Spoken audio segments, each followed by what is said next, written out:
You and Me by Lifehouse is a catchy, beautiful love song that's also actually very beginner guitarist friendly. It's at a relatively slow tempo and also uses one of my favorite chord shapes to show beginning guitarists. I'm Joshua Kenson and this is Kenson Guitar Academy. I help new guitarists reach their musical goals. If that sounds like something that you'd be interested in, make sure to subscribe. Now at the end of this video, you'll understand all the parts to this song, the verse, chorus, and bridge, and be well on your way to playing it in its entirety. So let's start off with the verse and talk about the anchor chord to this whole song, this G major shape right here. I show this form of G major to all my beginning guitar students and think of it almost as the perfect chord to learn as a beginning student because it can act as an anchor to move to other chord shapes.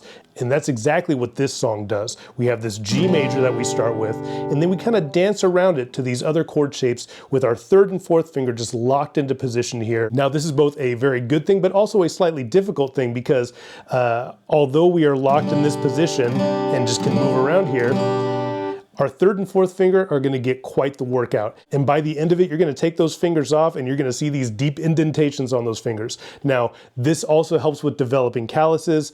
So just try to stick through it. There's going to be a little bit of tension there. You might get a little bit of soreness on the tips of the fingers, but that's all part of learning how to play guitar. So the verse progression, let's take a listen to it.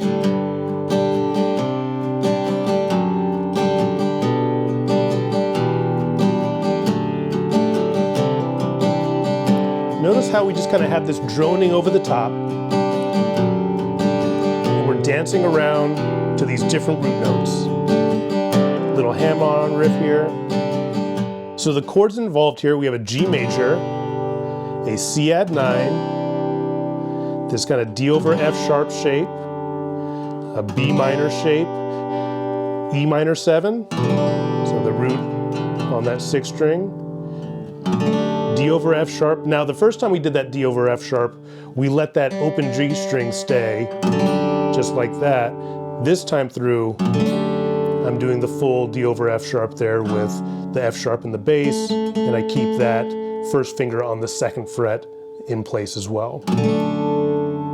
And then we have our C add 9 again, and this is where we get that little hammer-on riff. And notice that this isn't a standard kind of 4 count here. We're really more in what's called a 6/8 time signature, so we're counting to 6 here. 2, 3, 4, 5, 6. And notice that there's kind of an emphasis on the first beat and the 4th beat. 1, 5, 6. 1, 2, 3, 4, 5, 6. And that strong beat, that accent, is where we hear those root note chord changes. 4, 5, 6, G, C, F sharp, B, E, F sharp, C. 1, 2, 3, 4, 5, 6. 1, 2, 3, 4, 5, 6. 2, 3, 4, 5, 6. 1, 2, 3, 4, 5, 6. And you might notice that I'm not even really doing the full chords here. So I'm not playing like the full G major. I'm really just kind of playing this shape right here. And I have my first finger hanging out here. Now, I am muting out. I'm kind of laying that 2nd finger over the top of the 5th string to give separation between the low end and the high end, really bring out the presence of that low tone there, that G. And then I can just hop around. G, I bring that down to the C. I have that F sharp there. I can play with my first finger or my thumb. I kind of use both. A lot of times I'm so used to using my thumb that you'll see me just kind of lay that thumb over the top there. But if you're not comfortable with that, just use your first finger. And then into that B, just drop it right down. Now, these two chords, this B into the E minor 7, really close here. So what you need to make sure of, the only difference is that low E tone, okay? So when I play this B chord, you'll notice I have my thumb over the top here. I'm just touching that 6th string to make sure it doesn't ring out, okay? So again, that is G, C, F sharp, B, E, F sharp. Notice again that I'm doing the full shape there. I lay that first finger on the 2nd fret of the 2nd string. At least that's what I hear. I really tried to listen closely in on the song. I think a lot of times, you know, so many things can work, but to get really specific to what's on the recording, you got to really take a close listen to it. And to me, I only hear this note right here, this A on that D over F sharp this time around. I do not hear it on the first one, okay? So I hear that G, C, F sharp, B, E. There we go, C add 9. And it repeats, G, C, F sharp, B, E, D over F sharp, C add 9. Now, on that last C add 9, you notice that now I am not muting anything out. We want to hear that fourth string now, because that's where we get that little riff, that. Now, if you're not able to do that yet, maybe you've never done a hammer-on and a pull-off before, you really can just play this full chord. It's gonna sound great. Really, that hammer-on and pull-off just add that little extra bit of spice there, okay? So if we want to add that in, all we're doing is hammering on and then bringing it back off. So I'm kind of doing a down, down, up, off. Down, down, up, off. So we are striking on that first one and hammering on our first finger to that second fret of the fourth string. Right, just like that. Down, down, up, off. Now going into the chorus, we stick on that C add 9 a little longer. I believe we have an extra 6 count. So that's G, C, F sharp, B, E, F sharp. So that's C add 9. I'm going to leave that on there. 2, 3, 4, 5, 6. So I leave that C add 9 intact after that hammer on up until the last few beats of that second 6 count, okay? So that's 1, 2, 3, 4, 5, 6, 1, 2, 3, 4, 5, 6. So it's just kind of taking it off in that last couple beats there. Don't get hung up on being exact, because I guarantee you when they're playing it live, they're going to make small adjustments. We don't just record a song and we are playing it exactly the same way from there on out. Even if we're doing it very close to the same way, there's always going to be minor differences. So you might hear them go, maybe take it off a little earlier, or maybe hammer on again. All those little differences just bring a little extra flavor to what you're doing, and you don't feel as locked down as a guitarist. We want to have a sense of freedom from what we're doing. So even if you're playing someone else's song, you're playing a cover that you love, take a little bit of artistic license. Don't feel like, man, if I don't play this exactly the way that the artist played it, I am playing it wrong. I don't think that's true. I think that you, as a guitarist, can add your own little bit of artistic flavor into what you're doing as well. So let's go through that verse progression one more time. Let's run through it twice, and after that second time, I'm going to play it as if we were going into the chorus, okay? So this is 1, 2, 3, 4, 5, 6, 1, 2, 3, 4, 5, 6, G, C, F sharp, B, E, F sharp. Little hammer on there. Again.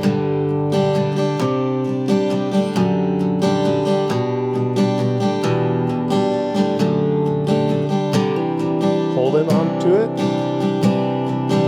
Off. Chorus. That chorus also starts with a G. The chorus really follows suit in this idea of that drone on top and then the lower half, kind of root note half, just switching around here, okay? So we have a G shape, this kind of A7 sus4 shape, C add 9, E minor 7, G, E minor 7 into a D over F sharp. Now, they really do go to a full D over F sharp here.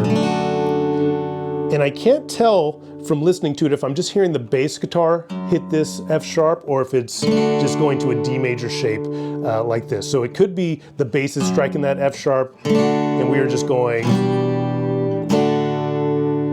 But it's simple enough to switch our fingers around to get this full D over F sharp, just like that there. So just think of it as your regular D major shape, and if you're able to, take that thumb over the top, grab that F sharp, and there's your full D over F sharp. If you can't play this chord just yet, if your thumb just doesn't want to cooperate with you like that, absolutely, just go to a D major. It sounds really good. Let's hear the difference there, okay? So we have a G, A, C,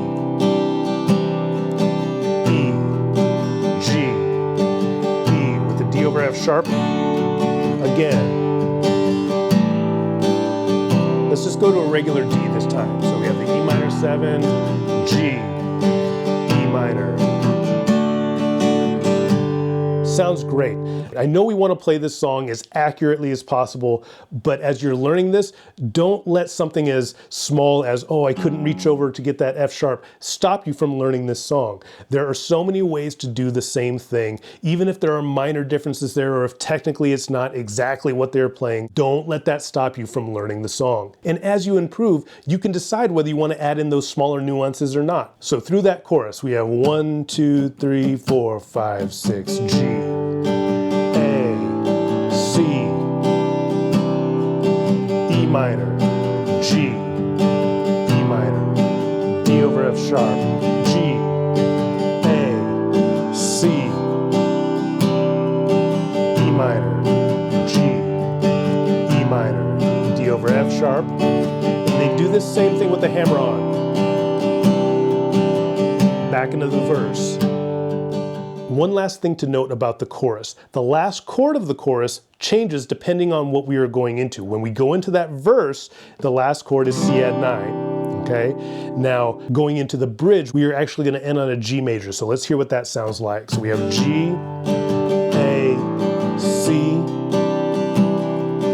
E minor, G, E minor, D over F sharp, G.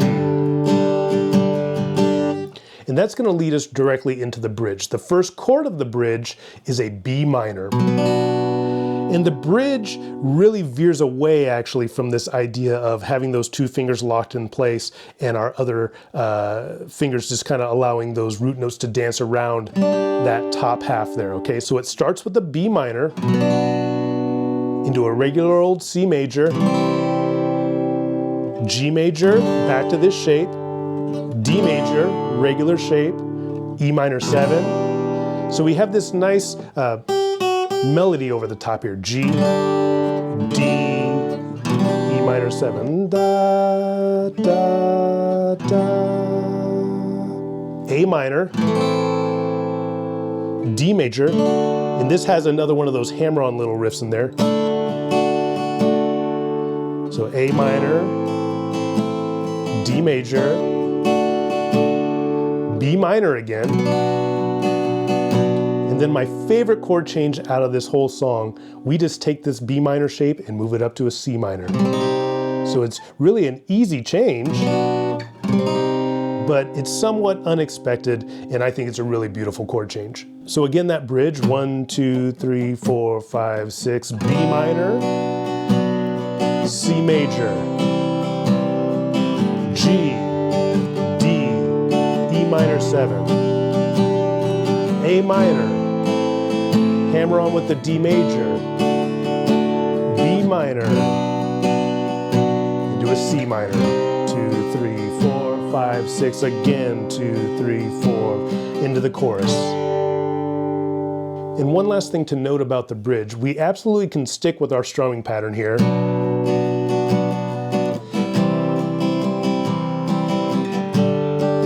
I think it's a little freer than this, though. It's more of a down, down, up, down, up, down, up, down, down, up, down, up, down, up, down, down, up, down, up, down, down, up, down, up, down, up, down, up, down, up. Adding those little variations in there really kind of loosen up the flow of the bridge especially, right? So if we kind of stick with this down, down, up, down, up, down, down, up, down, up, it feels a little too rigid for me personally, and I feel like they open up that rhythm a little bit to kind of allow it to feel like a full 6 count, not hitting that 1 and 4 accent each time. Also, there is a clear distorted electric guitar introduced over the top here. We get this nice little rake over that B minor. So going from the last chord of the chorus, kind of think of it as when you move to that B minor, you can really kind of accentuate the notes in that chord, right? Not just both work, but just things to think about dynamically, especially when you are playing a song solo, because when you listen to the song on the album, I mean, there's a lot of instruments going on there. They can do a whole lot dynamically. You are just one person, so if you're playing this on your acoustic by yourself, think about those things in the song that you would really like to bring out. Even if it isn't the acoustic part, we're kind of like blending parts together a little bit, okay? So if we're on that ending chord of the G into the B minor, you might want to go something like this.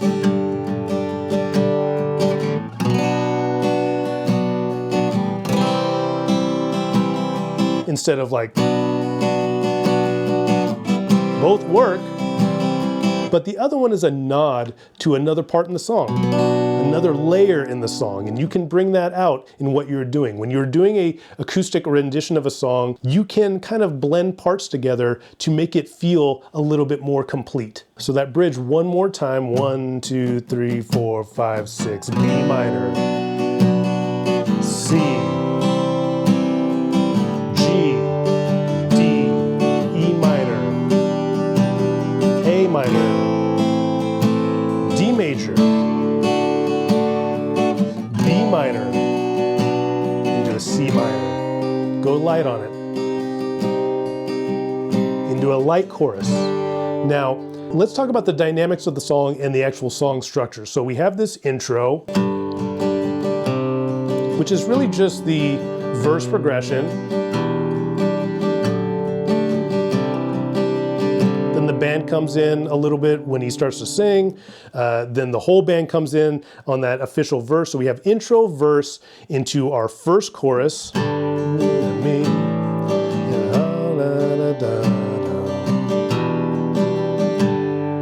Back into a verse. And then we have another chorus. Into our bridge. That moves into a soft chorus, just that acoustic by itself with the vocal. And then the whole band comes in for a double chorus at the end, higher dynamic. And when that's over, we jump back into the verse progression, but there is no vocal over it. It's just that it feels like an outro.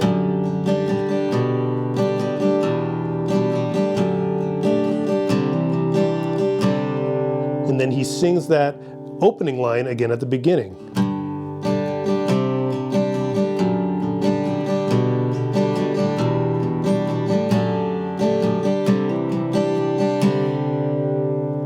And it just ends with it ringing out just like that. So again, that song structure, intro, verse, chorus, bridge, double chorus, and then that outro again, which is really just the verse progression, but think of it dynamically, what they're doing over those parts. And that about does it for this song. If you have any questions regarding this video or any other ones that I've made, please drop a comment down below and I'd be happy to answer. And make sure to check out the full lesson notes PDF that I have linked as well over on my Patreon. I also have a lot of practice videos being uploaded very shortly that's going to be really good over on the Patreon. So make sure to check it out. You can even join for free if you just want to see what it's about. Again, thank you so much for watching. If you found this video helpful, please give it a like to let me know, and I'll catch you guys later.